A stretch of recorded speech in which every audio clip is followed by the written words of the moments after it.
President Trump warns Iran time is running out for a nuclear deal as the U.S. military builds up in the Gulf. Joining us now with what we could expect and what could happen next, foreign policy expert Ron B. Ron, good morning, and thank you for being here. Yeah. All right, the president, we heard him say, tell Iran time is running out, urging them to come to the table quickly. Iran, in the meantime, does not appear to be doing that, firing back their own set of threats.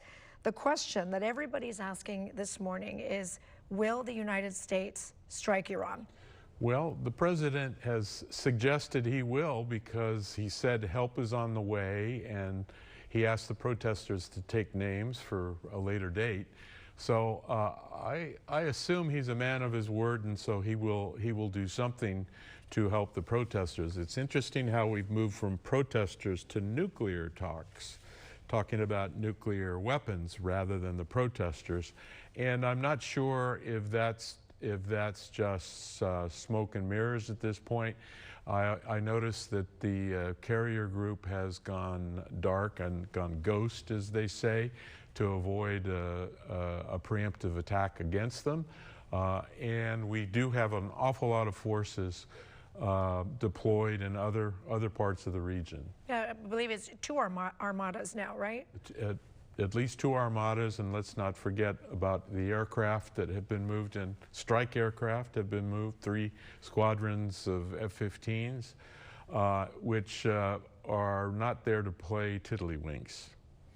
Iran's foreign minister said today that their armed forces are ready to, quote, immediately and powerfully respond. And there's some reports that are out today that say that they have added 1,000 new drones to its combat regiment. So how significant is this threat from Iran for the military? Is it a concern for the United States? Well, you have to take all threats seriously, but then we have intelligence on whether or not that's true. And it could be rhetoric more than reality, but you have to take any threat seriously. And Iran has missiles and drones. They do, and they have small speedboats that can go after our carrier group and that sort of thing. But we've thought about all of this and have prepared for it. The other thing you have to prepare for is for your allies. Israel is likely to be attacked, and whether it gets attacked by proxies or directly by Iran, that has happened too. And so they have to be ready, as well as our bases in places like Jordan and Qatar and Kuwait and Bahrain, Oman. Many military bases in in Iraq and Syria. So the thing is, it's a complicated business if you are going to try and overthrow a regime, and I think that is the ultimate goal here. The European Union is set to designate Iran's Revolutionary Guard as a terrorist group after that deadly crackdown that happened when these protests started, and some reports that we've been talking about showing that France has equivocated a bit on this, but they'll do it. They will. They're coming out today saying, as many are saying, 40,000, over 40,000 people were killed in just a period of 2 days. Yeah, those are the latest figures, and how many tens of thousands are in prison waiting to be executed? That's the other question. And so time is of the essence for those people, and and they're going to have to wait for a U.S. strike, because who's going to take over if everybody's been slaughtered?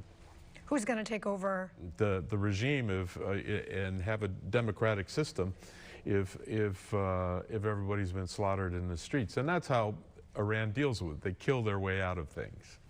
And the name that many have been bringing up over the past few weeks is the exiled crown prince, Reza Pahlavi. Yeah, he has support, but not everyone supports him. And so we'll see if a constitutional monarchy is the best thing for Iran. We have to get beyond the current repressive regime before we even start thinking about those options. What is the significance of the European Union designating them as? Well, they're going to place some sanctions on individuals that are in the IRGC, and those are the ones that are repressing the protesters and killing them along with their henchmen. So it's important symbolically, but it doesn't do anything to anybody within the regime. And so the big question is, when will a military strike come? The United States is poised with its allies to strike. We're going to have to wait for the president to make that call, and he has to do it sometime soon, because it's now been over 2 weeks since he said help is on the way. And if you're a protester, you might ask yourself, what kind of help is coming? Which they are. Yes. They are asking. I'm sure they are. If you could fast forward in the next few days and weeks, how do you see this playing out? Well, I think we will see some sort of military action against those that have been killing protesters in Iran. To what degree that will go all the way to the top with the mullahs and the Ayatollah, it's your and my best guess, but it won't change unless there is regime change, which is what the people in the streets are hoping for. Ron B., we appreciate your time. Thank you for coming by today. Thank you for having me.